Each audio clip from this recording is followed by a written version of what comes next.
You are now listening to the I Think I Love My Wife podcast. And this is your best friend's best friend, Chidozie Okafor, ready to take you on another journey. Are you with me? Because I'm ready. Let's get it. This episode is sponsored by Nello Effect, a coaching and consulting service that helps people turn mindfulness into action as they navigate the dating world as well as their relationships. Follow on Instagram at Nello.effect and find more information in the episode description. In this episode, we talk about why it was important for him to marry someone of the same culture, why for some guys it's important for a woman to take his last name, navigating the Nigerian culture and the implications the upbringing can have on a relationship, and the difference between being the rock and being a source of strength.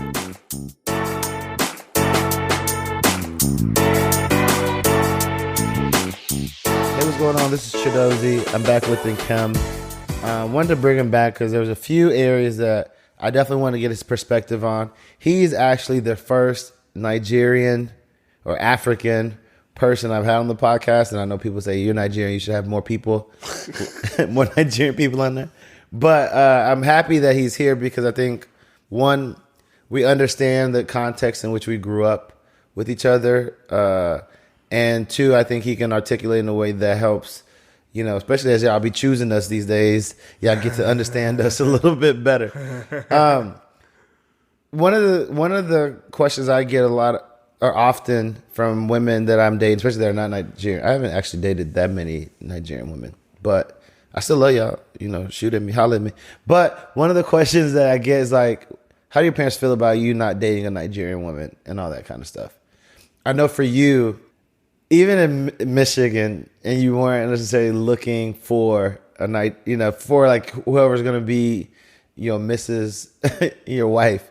I knew that in our conversation that was something that was always important to you. So I guess talk me through why was like the cultural piece and marrying someone that was Nigerian super important to you? Because I have my take, so I just want to love to hear yours, and then we can talk about it. Yeah, so if you think about my background, right, remember I come from a household of divorce, right, and a split parent household there. So when you think about that, both of my parents were Igbo. They're both Nigerian themselves, right? But the differences that they had in personality, family squabbles or whatever it might be, actually separated them, right? And that was family was a heavy piece as to why they didn't actually work out. So in my head, if you think about that, from my perspective, why am I going to add another level of disconnect or any kind of misconception to a relationship? That was kind of like where I was coming with that piece, right? I think on the cultural side of things, it just makes everything so much easier. Where here, we've been talking about marriage for a while now, you know, through this whole podcast session, right? We've been talking about how difficult some things are, how difficult it is, you know, how low of a percentage it is to even all get the challenges. Typical Nigerian, looking at all the negatives and cons. Right, to get there, right? Why am I going to add, you know, a cultural disconnect to that? In itself, right? So for me, it was like just, first of all, percentage-wise, but secondly, I would love to see my families get along, right? And to this day, you know, being married, my family loves capital L, capital OVES. Oh, I thought you were going to say LUH, love. Love my wife. They love my wife. No, they love my wife, man. My cousins love my wife. My aunts love my wife. My mom and dad love my wife. My dad passed back this October, actually. He definitely loved my wife. My grandma does. Everybody does, right? And then likewise, maybe I can't really speak for them, but I think my in-laws really, really like me as well. Every time that I come, you know, oh, Nkem, you know, they're always hugging and all of that. And yeah, so we understand each other's cultures very, very well. Even though we're not the same tribe, at our wedding, we had both we had parts. Both parts. We had still the traditional, yeah, and the white wedding, and through that, we had very similar arrangements, very similar ceremonies, and everything like that. And it wasn't as much onboarding. Let me give you an example of not as much onboarding, right? When my dad passed back in October 12th, right? We were setting up the funeral and everything like that. And I went back to Nigeria. Me and my brother went back to Nigeria to bury my dad. Her family in Nigeria came to the funeral and they paid their respects. They brought their donation and everything. They did their, their cultural announcements, and we did a dance with them and everything like that. And it was smooth. It was just smooth like butter. Why? Because we have very similar cultures. If we were different cultures, that would have been much harder, right? So it's those kind of things, to me, that are just so valuable, right? So I wouldn't want to sacrifice that sort of thing. I get it. I understand the benefits of it. Come on, disagree with me, man. Not that I disagree with you. Like, to me, the difference is that it's less of a... To me, for you, it was like a non-negotiable. At least my interpretation of where you felt like. If the person wasn't Nigerian, you probably wouldn't take them as serious. Correct. For me, I can take someone serious as not Nigerian. Where it's a hard line is like I need to know and see that person embraces the culture, and not from we got to do it because this is what people. But there's a difference between doing it because this is what he wants versus no. I see value in learning this culture, and I appreciate the culture. Recognition that I'm going to raise the kids up in this culture. So you're not pulling teeth together. There's like more of you. They're bringing themselves up and asking questions. Mm-hmm. To me, that's an important attribute. It's effort. Yeah, that effort to learn. Yeah, the same way if you have family traditions that like you would want me to engage with, I'd be like, oh damn, we got to go do this thing. So as long as the person has that or demonstrates that ability, I'm good. I get what you're saying. To me, that's just cherry on top of the cake. But at a minimum, if that person is and I let them be known early. So if that person is demonstrating those things and showing that natural interest and willing to learn how to make a couple of Nigerian dishes, we good. We Gucci. She can tolerate goat meat in the kitchen. Listen, I've been meeting women, and all these are not in romantic situations, just like friends or just new people you meet through other friends. Mm-hmm. And I've come across the gamut. People that like don't eat animals to people that don't like to use their hands when they eat. It's like, I just need someone that's just a regular eater, that's open to eating some, meat. Mm-hmm. I won't say that's the bare minimum. Like, you need to embrace the culture, but it's like, all these different eating preferences are on a whole different level. So, helpful to understand why that was important to you. I would say, grew up in a similar environment in terms of culturally. When you think back onto your experience as a kid, as a child, what are things that you say like you want to make sure that you replicate that you saw growing up from your mom or your dad? Mm-hmm. And what are things that you say, hey, it's important that we do differently? Mm-hmm. I mean, the first thing that came to my head was the focus on education. I don't think that's definitely not going to be something that we slack on. I mean, you have two... y'all my rich friends. Yeah, I got two successful... Whatever. I was trying to... MBA law degree. I was trying to temper it down, but don't sure. Be real. Sure, like, sure. Y'all got money. Yeah, Shit. so the focus on education is definitely... I like coming to your house. I got to take my shoes off over here. The focus on education is definitely a big thing there. I think things that I would love to see from, my childhood growing up, even though I thought that a lot of these were boring, even though I was like, why are we going to these things? The either Nigerian meetings or conventions or whatever, that your parents would take you to, and there's a lot of little kids running around, and you're, at the banquet table and all that. You're like, why am I here? This is so boring. you look back at those things and you're like, whoa, they were introducing me to the culture, or this is the meetings of your state or your local government authority. I struggle with that. So you're going to start going to those in Dallas? Maybe. My dad been trying to get me to go to the. I'm like, bro, I don't care. It's like saying, oh, everybody from Pittsburgh is going to like Indiana for a convention. I don't care. No, I do agree with you that I actually don't care. But as you're a parent, I guess. Yeah, the thing is that it ties you to the culture in a way, shape, or form. And maybe it's not those certain meetings. Maybe it's just going to, Nigerian. So you're gonna join UIU Dallas, or you aged out of it? Man, I'm too old for UIU Dallas. But UIU Dallas, what are they, like 21? No, they're a little older than that. I'm 35. So yo. You can still be you can still go and build a connection. Fair. If you join, I'll join. If you join, I'll join. All right, let's talk. No, I'm serious. Like. Man, no, I know you're serious. We old, to me, old. to me, I think culturally, it's important to both of us. Mm-hmm. If I had to put a percentage on it, I think you look at it differently, and it weighs more to you than it does to me. Like, I think through your family dynamic and having a lot of cousins, and close relatives that were here in similar age. Mm-hmm.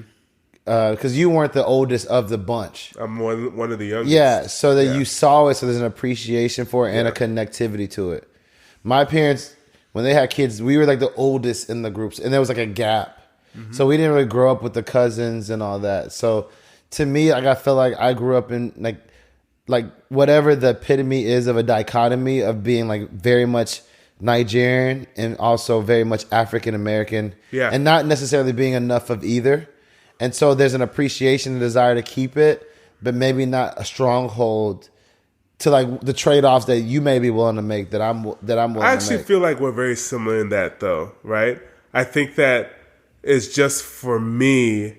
I think I just wanted the path of least resistance. In terms of what? With marriage, as far as the family piece. Talking about how your people would feel about it? Exactly. I don't give two shits about that. No, I care a lot about that. And the reason is, and maybe I don't want to misspeak. I care about how my people feel. Are your parents listening to this podcast? I don't think they've listened to an episode. We can talk about how the Nigerian parents support us. But it's not that I don't care about what they think. I just think that, like, I'm not going to tie my happiness into what makes them happy. That's true. And I never do that. And I know for them what makes them happy. I know, like, for them, what they're solving for, like, they don't want to be excluded, right? We have certain cultural norms, like, for example, omogo. Mm-hmm. When we have a baby, my mom comes to visit. Right. My mom wants to feel like she can come, stay for 6 months when the baby is here, help, and not feel like a stranger in her son's house. So those are things that I'm aware of that, like, the table will be set for those things to happen, right? But I tell my parents, like, what if the girl don't speak Igbo? She don't know how to cook anything. What is the benefit? Mm-hmm. Other than you and her parents could kiki it up in Igbo. Mm-hmm. So then I'm doing it for them. That's a big benefit, but for them, not for me. Yeah, that's fair. I can't make decisions for them. And so, like, they don't have a great answer for that. And a lot of women that are Nigerian these days don't speak the language and don't really cook. So it's like, what's the benefit? I get, it's not, and that's not the only benefit, but that's I got you. But that's what, they see, right? Mm-hmm. And so beyond that, it's like, no, if I have someone that's going to welcome my parents in, have a willingness to understand the traditions and be engaged and willing to, like, ingratiate themselves in it, like, we good. Like, my parents can figure out how to connect with their parents. Like, that's not my issue, a burden, or cross to hold. So in that case, I don't really care. Mm-hmm. Like, they got to figure that out. But I need to make sure that my parents always feel welcomed in my house. I need to make sure that person knows, like, yo, when my parents come or people come, hey, we're going to bring drinks out. We're going to make some food because that's what we do culturally, right? Mm-hmm. If that person's on board with it, then we good. Mm-hmm. And if you can make a couple of dishes, even better, No. And so I'm aligned to that and making sure those are emphases. But, like, does that person have to be born and raised? It would be nice to have the bloodline continue, it's gonna sound terrible from a pure standpoint of just, but like, hey, I mean, worst things happening in the world. Yeah. So you down with the swirl? No, No, I've never been down with this world. I'm just saying, it don't gotta be Nigerian chocolate. It can be regular. It can be American chocolate. I got you. And I don't disagree with anything that you're saying, actually, right? I think for me, it's more so me just being lazy and wanting peace in my house. True. No, I don't know that I'm not lazy. I just think that I'm willing to filter for that. So that, like, I don't know that I want to have the fight later. I just willing to filter for that, so that I don't, like, whether it is culturally it happens or who I pick it happens through, that we don't have no issues and that person smooth sailing's on. There may be a little bit more onboarding that I have to do, but like the culture is so in. It's like, super in right I now. met a girl. She's like, "Yo, every Goosey." African She was like, "What kind of like, soup do please. you like?" You don't like, and I told her, she's like, "You don't like a goosey?" I was like, "Yo, the fact that you knew what a goosey was, like, point, like." So to me, I don't have to fight someone on the culture, because there's, to your point, we got options. There are a lot of women that embrace the culture. Just bring me to another topic. Like, I'm a traditionalist. Like, last names are important to me. Like, when I give you my ring, you were saying yes to taking my last name. There's enough women in this world that don't have no problem with that. So if I meet someone that has an issue with it, like, it's cool. Tell her to kick rocks. It's not. If it's important to you, I want you to have what you want. But have, like, it over there. Yeah, have it over there. and there's nothing wrong with that. Like, because that's not a trade-off I want to make. That's not what I'm signing up for. Just like I really don't want to buy a ring that costs $12,000-$15,000. I don't. Yeah, doesn't make sense. And so if I'm gonna do that, I need you to do something you don't want to do. And I'm not trying to have anybody's argument about it, or it be something that I convinced you to do, and there's like resentment now that carries with it. So we got to navigate that. Exactly. And, like, I'm not trying to do none of that. Exactly. So if I know that's something that's important to you, like, we just got to be friends. And I'm old enough and intentional. I think I've typically been intentional. Yeah, you are. But I'm even more intentional in the sense of, like, you may not see anything, we can work through it. I'm like, nah, we can't. So let's even, like, before, like, 3 years ago, I'm like, nah, we can still, we just be cool, And so that's just where I'm at with it in terms of the culture. I would love for it to be a Nigerian woman, but if we're keeping it real, I'm superficial. And I say I'm superficial not to mean that I don't think Nigerian women, African women are beautiful. I was about to say, watch your words, brother. It's not a watch my words. Watch it's the truth. your words, brother. It's the truth. I know I'm probably more superficial than I need to be. But in my experiences, I'm not speaking for all Nigerian here. Watch your words, brother. A lot of the Nigerian women have been, like, super, super artificial in terms of my experience with them. Like, it's a ton of makeup and a ton of, like, wigs and stuff like that. Our women do love makeup, and they can love it. Like, it's cool. Makeup. Like, that's what you like. That's what you like. They love wigs. And so, like, you said, UIU convention. You go there, it's like, bro, my God, how many pounds of weave and wigs are coming to this convention? How many tonnage of makeup? I've never been attracted to women that wear a ton of makeup. I am very much attracted to, like, natural hair. And so it just so happens that more often than not, when I do encounter someone that is Nigerian, they got a ton of makeup on, or they got, a ton of weave or wigs on. And I need to see how you look when you wake up. And I want that to be very similar. That is my cross. Like, does it have to be that way? That's just who I am. Ladies and gentlemen, you heard the bat signal out there. If you know no, a I'm Nigerian just saying, woman who does not wear heavy makeup, wigs, it's still cute. Weaves, it's still cute. Still cute.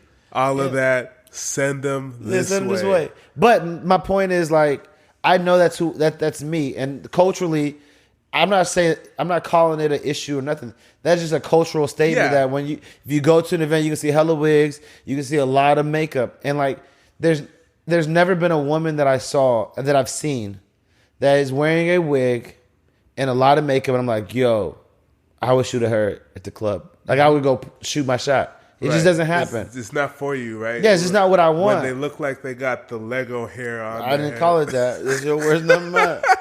So because of that, my natural circles aren't with a ton of Nigerians, and when I do come across, I'm seeing that. So like, my connectivity with one to like pursue is just few and far in between. I would love to meet someone that is Nigerian and does not wear a ton of makeup and wearing natural hair, and that I vibe with. Like, that's the dream. But given like you say, your numbers a person. Given the numbers, I can't just be waiting on that to happen. Mm-hmm. Ladies, my Nigerian ladies, if you bleach your skin, no one said nothing about bleaching skin. Don't add words.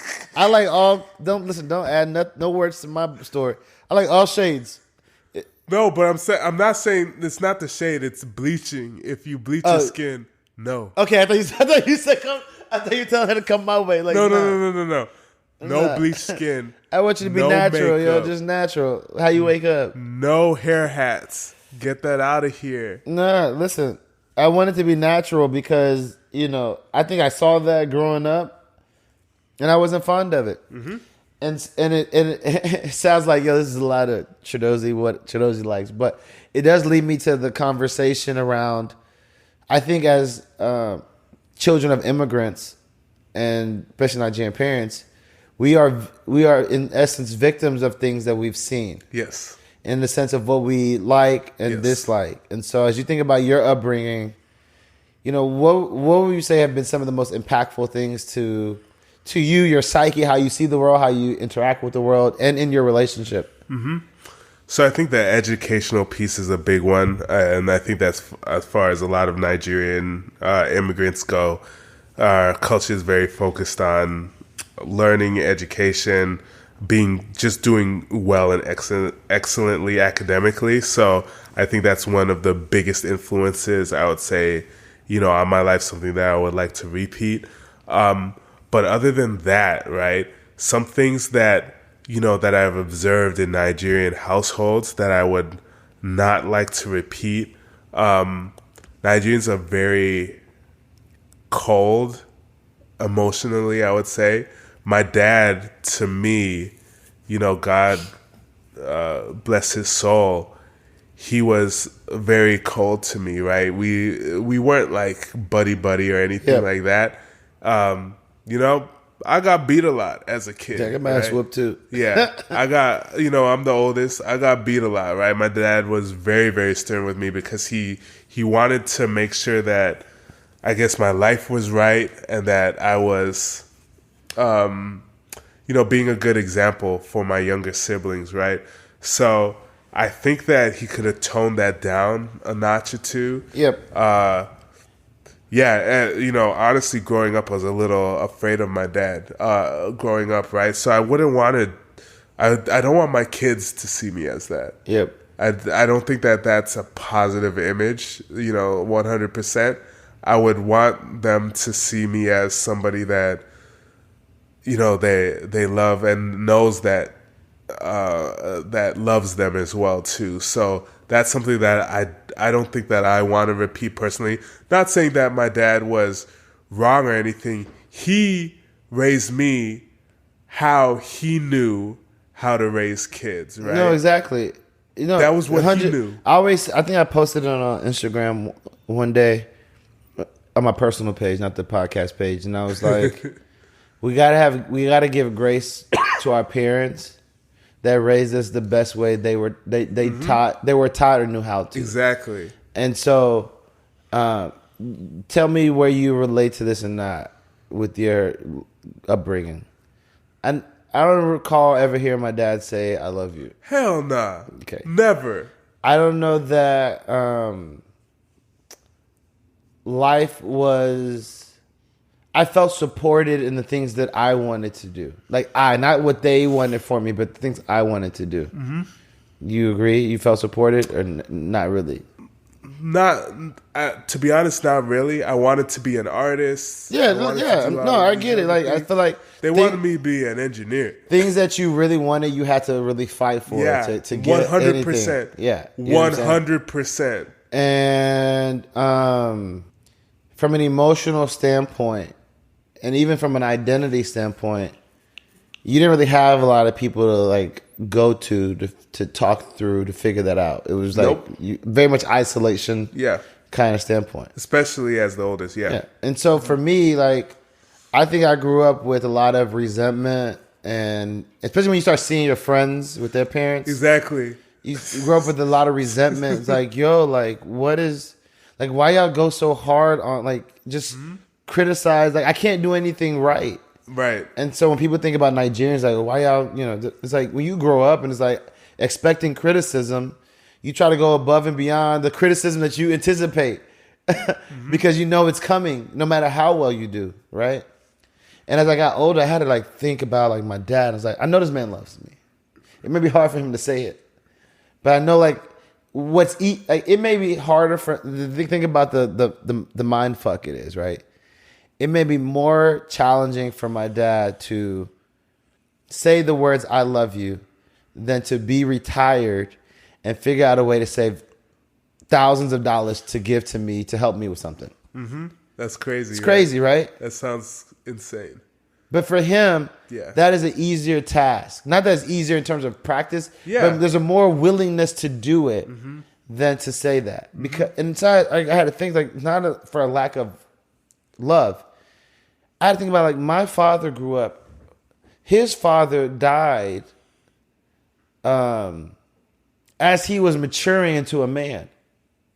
So like my father left the village area he was to go to boarding school by himself in like Ausa area. He went to Yola. So Ausa area. So he's like an adolescent, young adult by himself without family. This is like no phones, so you can call it. It's like no phones age in US. Yeah. So imagine what it is in Nigeria. So like not like communication you can have with your people. Right. 2, he was in the Biafra War. So when you talk about like who knows what PTSD from Vietnam, who knows what kind of like PTSD he's been navigating in silence. Then 3, you come to a country, like, and it's not like he was like the second wave, where like you are one of the, like you don't know a ton of people. You leave everything you know, foreign country, and come, and you're navigating and dealing with all this shit that you're learning as you go, trial and error, right? Like, yeah, I get like you have to, you can't but have grace for like he only knows so much. Exactly. His fan so at what? Early 30s, imagine early 30s, late 20s, early 30s, you got to go to freaking Taiwan by yourself. Yep. Don't know anybody. And you can't talk to your people like you know me. Like you just, and so like I had to learn, I have to give grace because he only knows how to love so much. And even today I was leaving, I've been at home for like a year because I'm building a house. And it's supposed to be 4 months. And it's not funny. And we've been like beefing because I haven't lived at home since I was a kid. And I was telling my mom, like, yo, it's hurtful in a way because it seems like my dad only knows how to talk to us when he's complaining, he's criticizing, or he wants me to do something. So like my dad was at work, I was working at home, came home, hadn't seen my dad all day. It was like, hey, we chopped it up for a small second. Tell him I had my equipment. He thought I was playing golf. I was like, this is not golf equipment. I'm going to record. So I'm walking the door. He's like, hey, that vacuum you left upstairs, you need to take.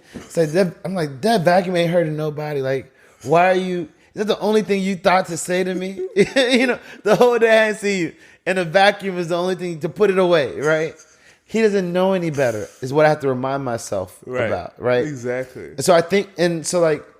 It's not trauma in the sense that you were beaten to death or raped, but it is a trauma in the sense of like things that you've longed for as a kid and you don't get. Yeah. And so I give a lot of context right now to like share, but it's like I always wonder for myself, and I'm asking you the question, and I'm sure you had similar experiences, how do these shape how you are, 1 as a person, 2 as a husband, and 3 as a father, in terms of what you're aware of and what you're like actively working on to do like differently? Because we have our defaults. Like we learn to cope, and we learn to regulate, and then we act accordingly. Yeah. Whether healthy or not. So, I mean, as a kid, like I said before, I got beat a lot. I got told to shut up a lot and all of that, right? So I think that actually made me a little bit more self-reflective / quieter in my life, just in general. I think I've had to actively work against that to make myself a little bit more outgoing. Growing up, I definitely attribute that to that piece there. As far as maybe I don't speak up for myself as much as I should be in past experiences or whatever, because as a kid. As a Nigerian kid, you don't speak up for yourself. You're going to get slapped. Exactly, right? So there was a little bit of that. Like trepidation before you say something. Exactly. So I think I've carried that, right? So I always have to think about that. As far as being a husband, right? I didn't see love between my mother and my father like that. I always saw them fighting, actually, right? Yeah.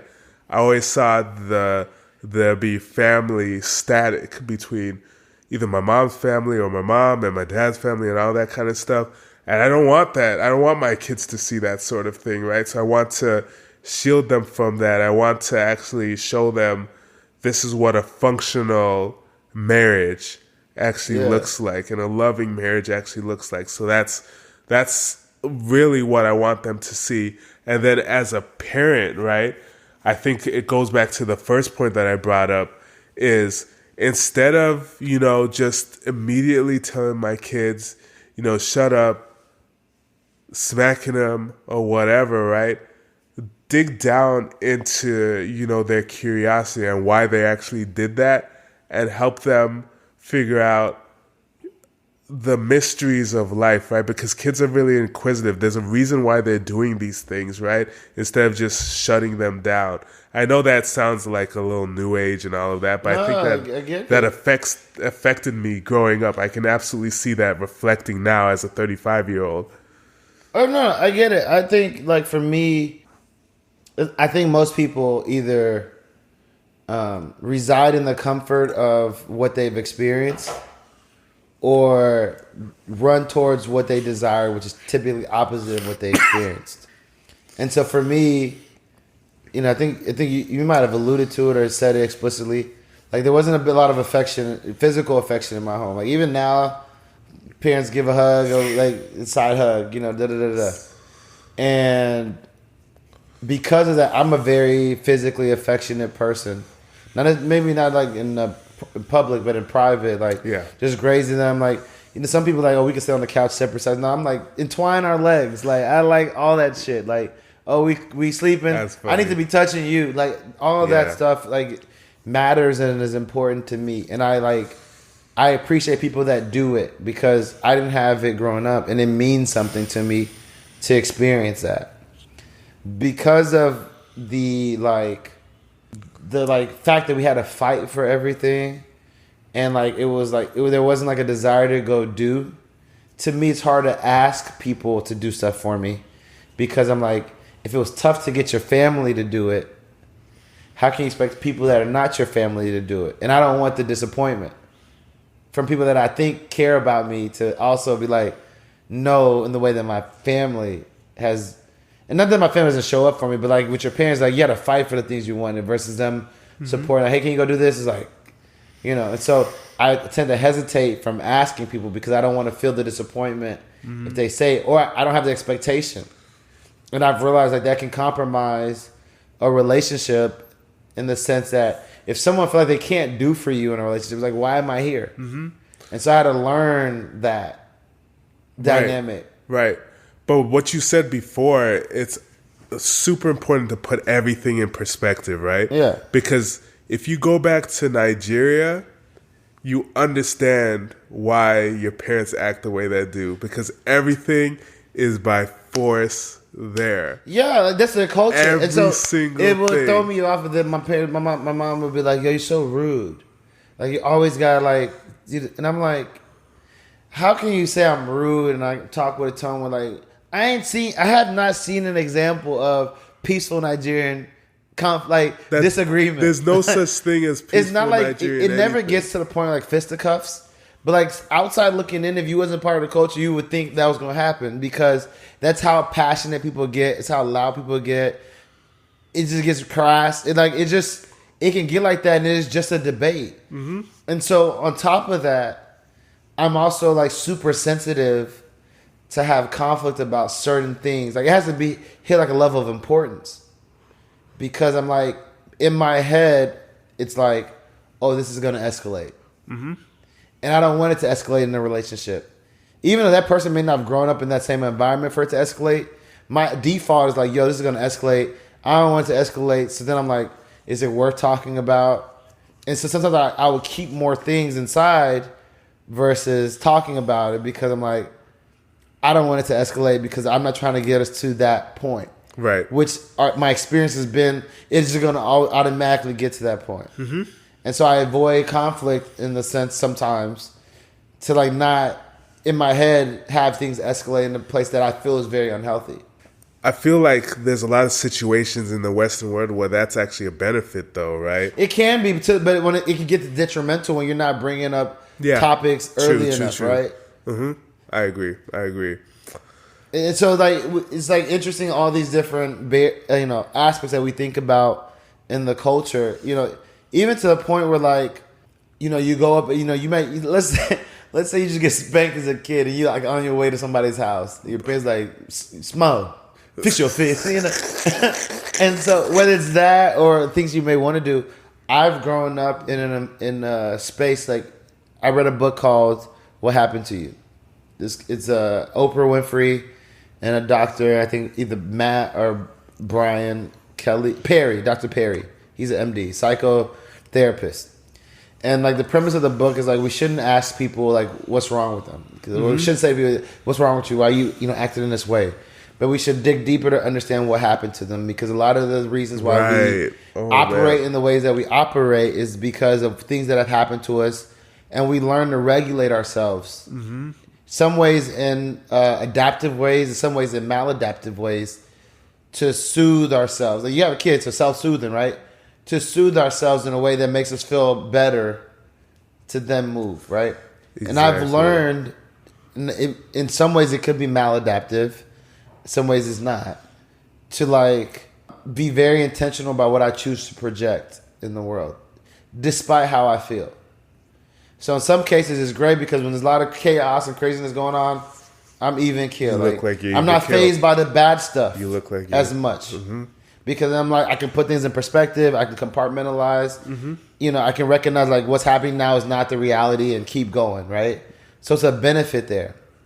I've also have aware that like in some ways it can be a detriment because when things are going really well, I don't necessarily affirm things at the, I kind of like not subdue it, but I kind of like not necessarily like give it the celebration it needs.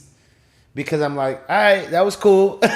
Because I'm like, I've learned to be even, right? So I don't get overexcited about anything, and I don't get too down about anything because I've learned to be intentional about how I project my feelings. But then when there are good things happening, people may not feel like you are appreciating those good things the way they are used to receiving them because I'm used to being even about it. And it can be detrimental because they're like, well, you don't appreciate this. Mm-hmm. You're not excited about this and that. Someone asked me like, "What happened? What excited you? Brought you joy this week?" And I was like, "It was the week. Like it happened the way it's supposed to happen." And so like I understand the detriment that can happen from that trauma as well. And so it's interesting to see how these things that we experience in our lives impact and shape, our dynamics as humans, but also like our relationships with people and their experiences, as well as even fatherhood. Like I know how I am, that I need a partner that is more on the loving side because seeing that will be a reminder for me to be softer because my natural disposition is not softness when it comes to that kind of stuff because that's how I grew up. Wait till you have a girl, man. Yeah, and I recognize it may change on site, but like if I'm just thinking about all things considered today, I know that's not my natural disposition, so I need someone that is more on that side so that like I see it and it's like a steady reminder like it's okay to be soft, it's okay to love on them in this way versus being more like,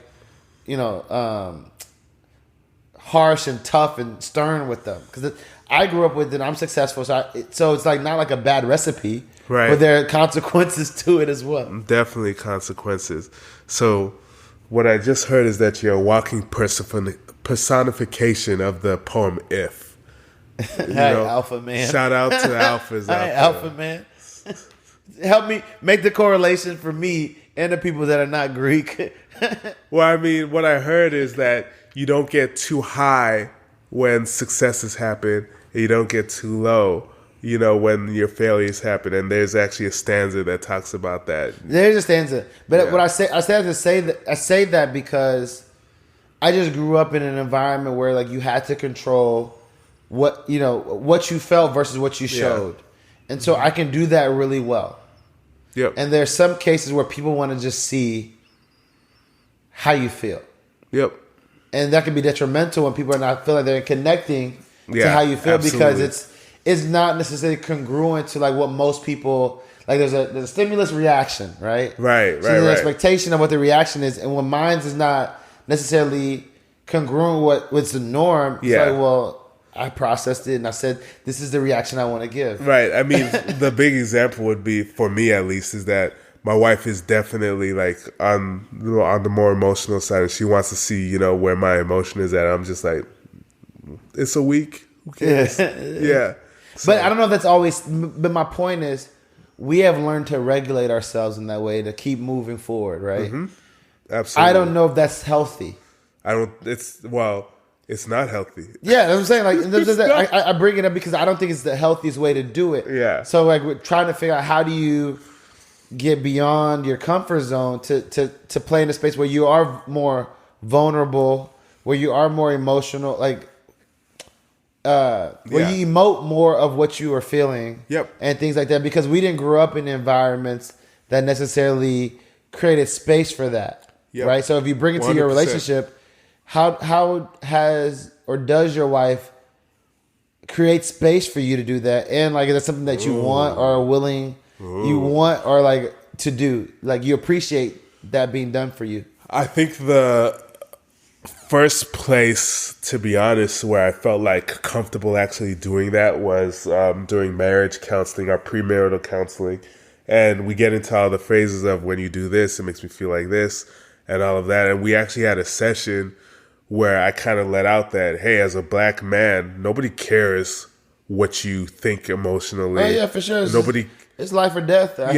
You can't react to how you feel. Right. Who cares? Like, who cares about, you feel sad about something or you're angry about something or whatever. I mean, you're a man and you're black and you have to just deal with the realities out there anyway. You're supposed to be seen as the rock, right? So we had a little bit of that conversation in that session. And I think that was like the first time that I felt like I could be open about those sorts of things, right? So she definitely was listening during that time. But there's been other moments, for example, when my father passed, she, was just there to listen to those things. But honestly, I tried to keep that to myself as much as possible still. Why did I try to keep that to myself? Because I'm the oldest, So? Don't psychology me, bro. I'm asking. I get why, but what about that? I feel like I have to be strong for the rest of my family. Don't disagree with that. Yeah. But there are moments, right, whether in the midst of it happening or weeks afterwards, where it's just you and her, family's not around, right? Are those not opportunities for you to then say, "Hey, I could take the cape off"? I feel like I have to be strong for her too. But it wasn't her father. I understand, and this is very toxic, if you will. Toxic for who? Like you? For me. Okay. It's just in general. Recognition is important. Yeah, I just feel like as a man, you're supposed to be the rock, and you're supposed to, as much as possible, not show chinks in your armor, Yeah. And be that person that your wife feels like is always steady state. No, I hear you, and that's where like I think it's important to reframe how we talk about those things. I know. I don't think it, like we gotta like we not pledging like no one got to be the rock. I think there's a difference between being the rock and being a source of strength, right? Mm-hmm. And I think no one thinks a rock is hard that chips easily, And so you don't. So if you're saying I got to be the rock, then like you don't want to chip easily, right? Mm-hmm. You can be a source of strength. Doesn't mean you have to be strong 100% of the time. And so I agree with you in the sense that there's a response, at least how we were raised, there's a responsibility to be the source of strength majority of the time. But to me, I feel like if you have stuff that you are navigating or that's bringing you down or that you have to, that's hurting you and you don't release it and you properly navigate it, you are limiting your ability to recharge to be as strong as you can be to be You're right. the strength. You're right. And so when we say cheek in the arm, it's like, well, I get what we're trying to say, but like we can't look at it that way because a cheek in the arm means failure, right? And it's like, no, like more times than not, you got to be the strength that's in there, but doesn't mean you can't have an off day or a day where you say, hey, especially in partnership, I need you to hold me up so that I can recharge enough to. Yeah. Because if you're dealing with all this stuff and you're trying to recharge, you can't really fully recharge. Yeah. Honestly, and this might be toxic in itself, is that I've dealt with that traditionally through physical activity. That's fine. It's still an outlet, right? It's still an outlet. But I the reason why I'm talking about it and I'm happy that you mentioned it is because I think you're not the only person. I think a lot of men think about it that way. And I'm trying to help. How do we frame how we talk about it? Because what we tell ourselves is very much indicative into how we act. And so if we're talking about we got to be the rock, and the rock is illustrative of, when it chips, it's weak. Then I get why you don't want to show any example of chipping, right? But that's an additional burden that we're putting on ourselves. Mm-hmm. And so the more ways that we can find outlets, whether it's talking to our partner. I'm not saying you got to ball out and cry and you got to be in bed for 3 days in a row. But I think there needs to be outlets for us to feel what we're feeling. Yeah. In the safe space of, in this case, a marriage, right? Or a friendship or whatever the relationship is. Yeah. I definitely don't think it's healthy. I think that you just brought... I feel like I put undue stress and pressure on myself or whatever just in my regular everyday life. Right now, I got an Oura ring on. It says my HRV, my health variability rate or something, or HVR. I can't remember what it is.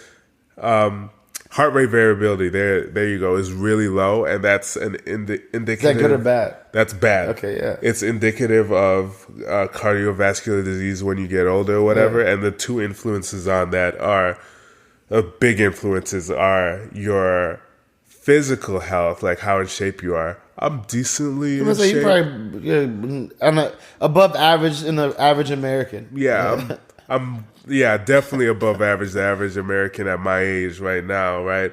But the other thing is stress. Yeah. That's the other big one. I think that might be what's going on. And we learn to cope with it in a way where, again, at work when things go crazy, you're a great employee. Like things go crazy, you handle it, right? But we learn to cope with it so much that like average stress doesn't impact us, right? Even though it may be impacting us, we don't feel it, right? And so that's why I'm a proponent of like, how do we find outlets? Because we may not be feeling the direct ramifications of the same level of stress because we have a tolerance for it. We've learned to cope under stress. Imagine you're a kid, you saw separation, you dealt with a lot of different environments early on in life without outlets to really explore it. And then you're like, well, that didn't stop me. So then you deal with more. You're like, okay, I can hold it on. I don't want to chip. I can carry more. So then if your max, like if you look at weightlifting, right? If your max goes from like 225 to 300, right? Well, lifting 200 regularly isn't as hard. But if someone's max is 225, 200 is a lot of weight. But 200 might be unhealthy to be just regularly benching. But you're like, well, I can do it because like I got the 300 max. 300 max might be unhealthy. And so we got to find outlets so that we're not trying to carry 300, because part of that's why we dying at an early age. We dying like, it's not that we're eating, some of us eating bad, but not that we're eating bad, but like the stress. Like, have you ever had stress where like it turns into physical pain? That's a good question. Probably, but I probably just shook like it I've out. had I've had mental and physical, like emotional anguish where like I started feeling it physiologically. And then when I removed those things from my life, it went away. And so those things can turn into physical and physiological things if we don't address them. And so that's why I'm always like, how do we frame what we are dealing with? How do we create outlets, whether it's through working out, going to the gun range, spending time with people that you can talk about it? Because what I do know is like keeping it stored up over time is not healthy. It's not good. I need to quit my job, bro. That's what I really. Well, you working on that. You working on that. I know. Last few questions before we wrap. I just want to wrap it up. What would you say you've learned the most in terms of about yourself, and as a husband in the last 4 years? I would say that the things that I've learned the most is what annoys me. I didn't think that's where you're going, but okay, it's your truth. It is my truth, right? And the thing is, the reason that I bring that up is because, like I've said early in the podcast, I'm a very like irritable, set in my ways type person, and I spent my whole life living by myself, except growing up with my brother and sister, like 18 till when I lived with my wife. I was basically living by myself, or I had a room. And I'm just, in my room doing my thing or whatever, right? So when you live with somebody else, it acutely brings up the things that press your buttons and all of that. Yeah. And I am now acutely aware of what I don't like and what is cool with me, right? So in any situation, I'm like, yeah, I'm going to avoid that, For sure. versus this. I think that's what I've learned. What do you think your wife has learned in the last, as a person and as a wife in the last, 4 years? To let some things go. Absolutely. Just sometimes it's simple. Let some things go. I'm going to do a quick round robin and then we wrap with the questions. Is it necessary for your wife to be your best friend? No. Is your wife your best friend? No, my brother is. Okay. From a love standpoint, we think about priorities. Is it wife over children or children over wife? Definitely wife over children. Was your wedding worth it financially? Hell no. How much ballpark did y'all spend? Y'all had a crazy wedding too. I know. Our wedding was stupid. We had over it was great, but we had over 650 people there. Our wedding was legit over 100. Yeah, say less. Yeah. If you had a set amount of money to spend on these two things, where would you want to spend more? On a big ring or a big wedding? Probably the big wedding because it would make my wife happier. What would you want? The ring is stupid too, though. To be honest, both of them. Neither. Yeah, that's let's buy some stock. Exactly. I'd rather invest that money, man. Y'all do joint accounts or separate accounts? We have separate accounts. In terms of like where the initial money comes in to. The initial money comes into our separate accounts, and then we put a certain amount into a joint. Mm-hmm. Okay. You've already mentioned you're cool and friends with the in-laws. Do you believe that guys mature later than women? No, I think that everybody's an individual. Got it. When we talk about sex prior to marriage, what did you want? No, sorry. Yeah, this is prior to marriage because she's pregnant, so we know you're not getting her. You already said it. Prior to marriage, or in marriage before the kids, what did you want? Like, was it all the time, weekly, monthly, every now and then? Like, what were you cool with? Weekly's fine. What was the reality? Reality was weekly, maybe ish. Weekly-ish, yeah. Okay. Yeah. All right. Are you a journey person or a destination person? I'm about the destination. Ends justifies the means. What about your wife? It's definitely a journeys person. Okay. Do you think you married up? Hell yeah. Yes or no, are these deal breakers for you? Your wife changing her last name? That's not a deal breaker. It's not. So she can keep her last name? You cool with it? She kept her last name for a while, but she changed it. Was that anything to do with you, or she just did it? I actually told her she could keep it if she wants. You know, it's not a big thing to me. Being able to spank your kids. Ooh. Have you had these conversations? I don't want to spank my kids, but at all. I don't want to, but I think it's gonna come anyway because kids be bad, man. All right. Who runs the show, you or her? She's the CEO. I'm the CFO. All right. We say when the money's at, it's the power. We're not gonna get into that. What's your wife's greatest attribute? Greatest attribute? Yeah. I think that she's naturally talented at a lot of things. Okay. Yeah. And then what's more important to you, to be respected or to be loved? Be respected. All right. Last set of questions. Why did you get married? Not necessarily to her, but just in general. Because I don't want an idiot raising my children. Okay. No, seriously, like, if you think about it, right, the reason that you pick a certain person is because you don't want, if you die. No, but just like the concept of getting married, not necessarily like who you get married to, but like the idea of tying yourself to someone. And it still goes back to children, though, right? Okay. Because you want a household where that is stable. And to create, to raise. Yeah, exactly. That makes sense, especially your background. Yep. What were some of your biggest misconceptions about marriage? I thought that, man, it was like these 90s and 80s sitcoms where your wife was just going to be annoying you all the time, to be honest. That was my whole concept of marriage. And you still signed up for it either way? I still signed up for it. Because I'm not going to raise kids without being married. Is that I take the annoyance? Yep. What does it mean for you to be a man in a relationship? It means to be the rock. It means to be the dependable person upon which my significant other can really rely on. And you know what's really interesting about that? My wife always tells me that I am like the stable force in her life. Like when everything else is going wrong, that she's the one, that I'm the one that she can actually depend on, and that's actually always solid. I feel that. I think God created man and woman for that balance, and men having the ability to compartmentalize. Yep. More typically than women. What does it mean to be head of household, and is that important to you?